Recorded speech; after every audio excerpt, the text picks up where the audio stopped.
how to send money from Greenlight to bank account. Hey guys, in this video, I am going to show you how you can send money from Greenlight to bank account. So make sure to watch this video till the end and let's get started. So in order to send money from Greenlight to bank account, you have to follow these steps. So there are two ways to transfer money out of your Greenlight account into your bank account.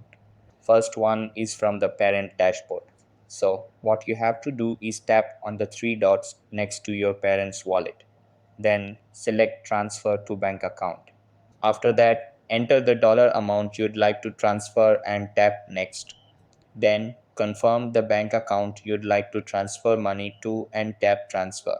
So once you tap transfer, the request cannot be undone. The transfer will take up to 3 business days to process. Second is from the accounts tab. So what you have to do is from the menu at the bottom of your screen, tap accounts. Then select transfer to bank account. After that, enter the dollar amount you'd like to transfer and tap next. Then confirm the bank account destination and select transfer. Then once you tap transfer, the request cannot be undone. The transfer will take up to 3 business days to process. So that's how you can send money from Greenlight to bank account. That's all for this video.